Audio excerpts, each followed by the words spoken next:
नमस्कार दोस्तों। आज की कहानी है अकेली सड़क। समय रात 10 बजे। Location Noida expressway. हवा ठंडी थी और सन्नाटा इतना गहरा था कि मानो वक्त ही थम सा गया हो। आदित्य अपनी काली टोयोटा फॉर्च्यूनर गाड़ी चला रहा था। नोएडा एक्सप्रेसवे पर बिल्कुल भी ट्रैफिक नहीं था। वह देर रात दफ्तर से निकला और अब जल्दी से घर पहुंचने की जल्दी में था। घर वालों को फ़ोन भी नहीं कर पाया। कुछ देर बाद अचानक गाड़ी के हेडलाइट ने सड़क के किनारे एक टूटी हुई लेडी स्कूटी को रोशन किया। आदित्य ने गाड़ी धीमी की और देखा कि लड़की सड़क पर खड़ी थी। वह अकेली थी और काफ़ी परेशान लग रही थी। लड़की ने आदित्य को रुकते देख हाथ हिलाया। आदित्य को थोड़ा झिझक हुआ। इतनी देर रात किसी अजनबी को लिफ्ट देना ठीक नहीं था, लेकिन लड़की इधर उधर निराश होकर देख रही थी, मानो कोई रास्ता नजर नहीं आ रहा हो। आदित्य को उस पर दया आ गई। उसने गाड़ी का गेट खोला। लड़की जल्दी से अंदर बैठी और अपने गंतव्य बताया, जो रास्ते में ही पड़ता था। लड़की का नाम सोनिया था। वह अपनी किसी रिश्तेदार के घर पार्टी से लौट रही थी। उसने अपनी स्कूटी स्टार्ट करने की कोशिश की, मगर वो स्टार्ट नहीं हो पाई। आदित्य गाड़ी चलाते हुए सोनिया से बातें करने लगा। कुछ देर बाद उसने देखा कि गाड़ी में अजीब सी गंध आ रही है। वह गंध सड़ने जैसी थी। उसने नाक सिकोड़ी और सोनिया से पूछा, यह कैसी गंध आ रही है? सोनिया कुछ नहीं बोली। आदित्य ने देखा सोनिया का चेहरा पीला पड़ गया था और वह कांप रही थी। आदित्य घबरा गया। क्या हो गया? सोनिया ने धीमी आवाज़ में कहा, मुझे माफ़ करना, मैंने आपसे झूठ बोला। मैं किसी पार्टी से नहीं आ रही हूँ। मुझे इस सड़क पर छोड़ दिया गया है। वह आदमी। अचानक सोनिया की बात अधूरी रह गई। पीछे की सीट से एक हाथ आदित्य के कंधे पर आया। आदित्य चीखने ही वाला था कि उसे किसी सख्त चीज़ से जोर का झटका लगा।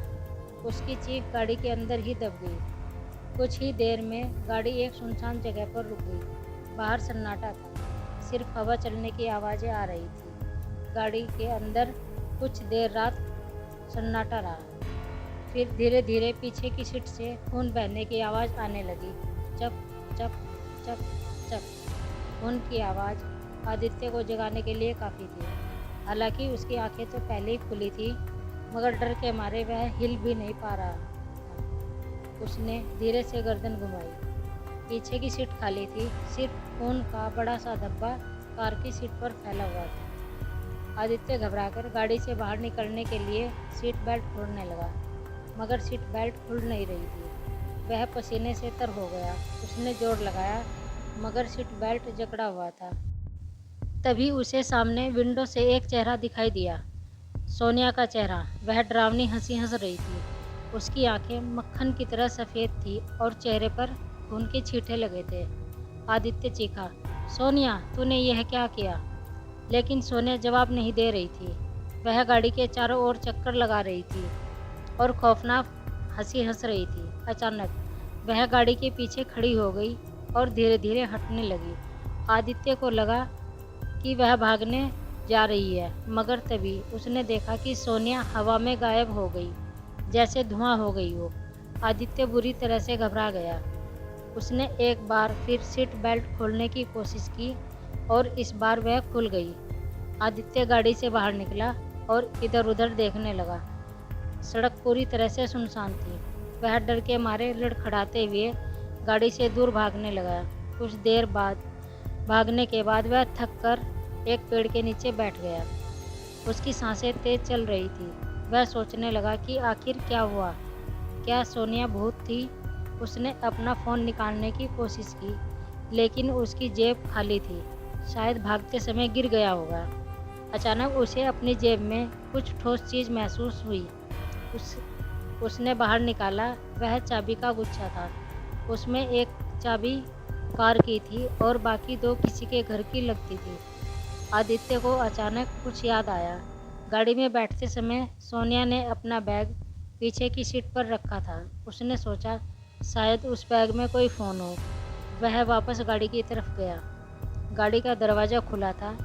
पीछे की सीट पर सोनिया का बैग गिरा हुआ था। आदित्य ने झुककर बैग उठाया और उसका जिप खोला। बैग के अंदर सिर्फ एक चीज़ थी, एक छोटी सी डायरी।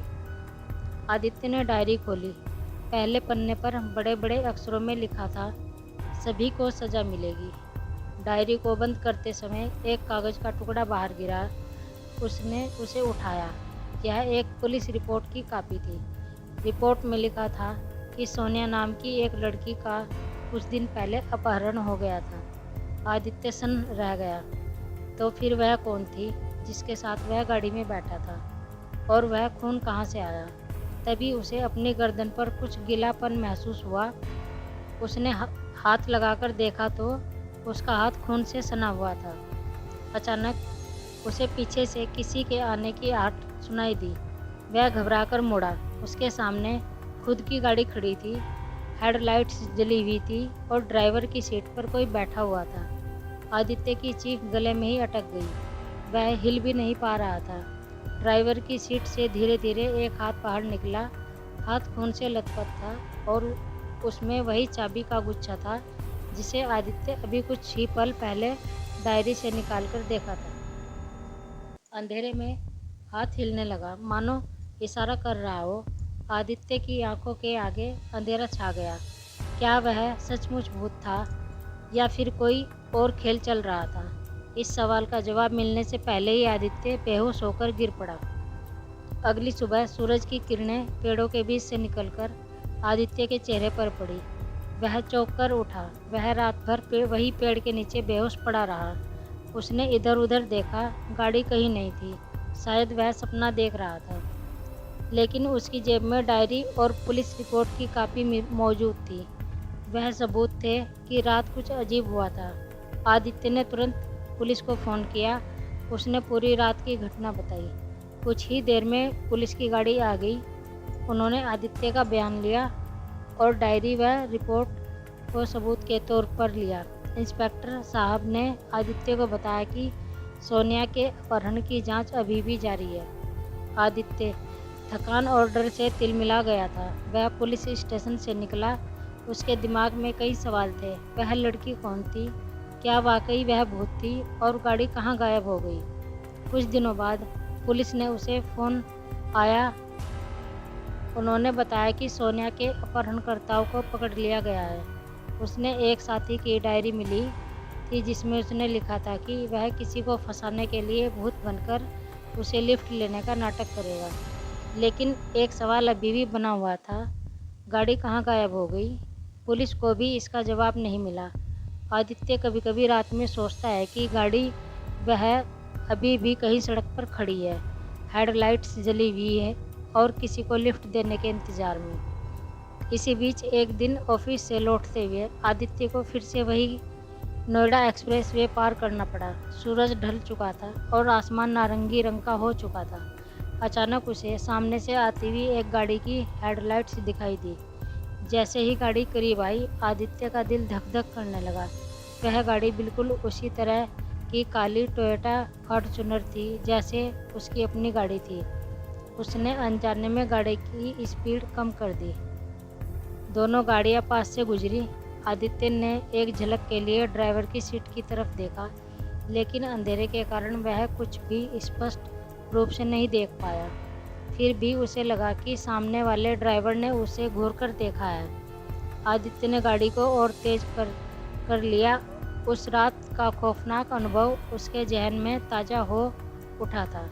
वह पीछे मुड़कर भी नहीं देखना चाहता था, लेकिन तभी उसकी गाड़ी के रेडियो पर अचानक न्यूज़ ब्रेकिंग की आवाज़ आने लगी। आवाज़ में बताया जा रहा था कि नोएडा एक्सप्रेसवे पर एक सड़क हादसा हुआ है। एक काली टोयोटा फॉर्च्यूनर अनियंत्रित होकर सड़क किनारे पेड़ से टकरा गई है। ड्राइवर की मौके पर ही मौत हो गई है। आदित्य का दिल दहल गया। उसने गाड़ी किनारे रोकी और रेडियो बंद कर दिया। उसके दिमाग में ख्याल आया कि यह वही गाड़ी तो नहीं थी, वह गाड़ी जिसका ड्राइवर उसे घूर रहा था। लेकिन उसे खुद को समझाया और शायद यह सिर्फ एक इत्तेफाक है। फिर भी एक अजीब सी बेचैनी उसके मन में घर कर गई थी। वह जानता था कि शायद कभी भी उसे इस सवाल का जवाब नहीं मिल पाएगा।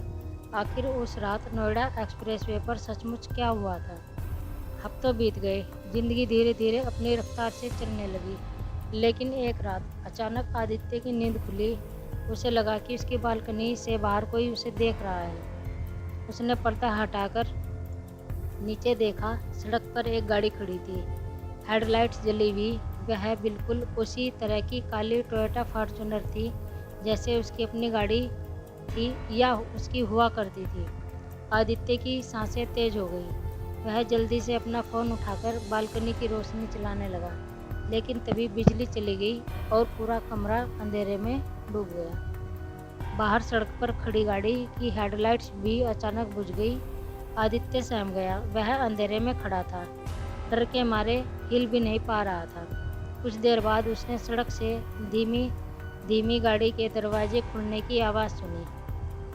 हंसी इतनी डरावनी थी कि आदित्य के रोंगटे खड़े हो गए। उसने आंखें मूंद ली और जोर से कान बंद कर लिए। वह प्रार्थना करने लगा कि यह सिर्फ एक बुरा सपना हो। लेकिन अगले ही पल उसने अपनी बालकनी के दरवाजे को खुलते हुए सुना। आदित्य सहम कर खड़ा हो गया। उसकी सांसें इतनी तेज चल रही थी कि उसे अपनी धड़कन सुनाई दे रही थी। धीरे धीरे अंधेरे में किसी के कदमों की आहट आई जो उसकी तरफ कदम बढ़ा रही थी। हर कदम के साथ आदित्य को ऐसा लग रहा था जैसे उसकी मौत करीब आ रही हो। आखिरकार वह आवाज़ उसके ठीक सामने रुक गई। आदित्य कुछ नहीं देख पा रहा था, लेकिन उसे सामने किसी की मौजूदगी का साफ एहसास हो रहा था। तभी एक ठंडा हाथ उसके कंधे पर आया। आप मुझे लिफ्ट नहीं देंगे? एक फुसफुसाती हुई आवाज़ उसके कान में गूंजी। वह आवाज़ जानी पहचानी सी लगी। आदित्य की आंखें चौड़ी हो गई। सोनिया, उसने कांपती आवाज़ में पूछा, लेकिन जवाब देने से पहले ही वह ठंडा हाथ उसके कंधे से हट गया।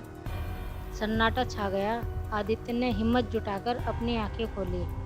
बाहर का अंधेरा छट चुका था। पूरी बालकनी सुबह की धुंध में नहाई हुई थी। सड़क पर कोई गाड़ी नहीं थी, न ही कोई सोनिया। आदित्य हाँफता हुआ अपनी बालकनी के दरवाजे तक गया और बाहर झाँका। सड़क बिल्कुल खाली थी। क्या रात भर वह सपना देख रहा था? लेकिन तभी उसकी नज़र बालकनी के फर्श पर पड़ी। वहाँ एक छोटी चाबी गिरी हुई थी। वह चाबी का गुच्छा था, जिसमें कार की चाबी और 2 घर की चाबियाँ हुआ करती थी। अब उसमें सिर्फ एक चाबी बची थी, कार की चाबी। आदित्य उस चाबी को हाथ में लिए कांप रहा था। क्या यह सचमुच सपना था या फिर कोई भयानक चेतावनी? क्या वह सड़क पर खड़ी गाड़ी और उस ठंडे हाथ का मालिक सचमुच सोनिया की आत्मा थी, जिसे उसने लिफ्ट देने से इनकार कर दिया था? अब 2 ही रास्ते थे। या तो वह इस चाबी को फेंक देता और इस भयानक घटना को भुलाने की कोशिश करता, या फिर इस चाबी का इस्तेमाल करके यह पता लगाने की हिम्मत करता कि आखिर उस रात सड़क पर क्या हुआ था और वह गाड़ी कहाँ से आई थी। आपको क्या लगता है, आदित्य क्या करेगा? ये कहानी का अंत तो आपकी कल्पना पर ही निर्भर करता है। धन्यवाद। अगर आपको कहानी पसंद आई है तो चैनल को सब्सक्राइब करें।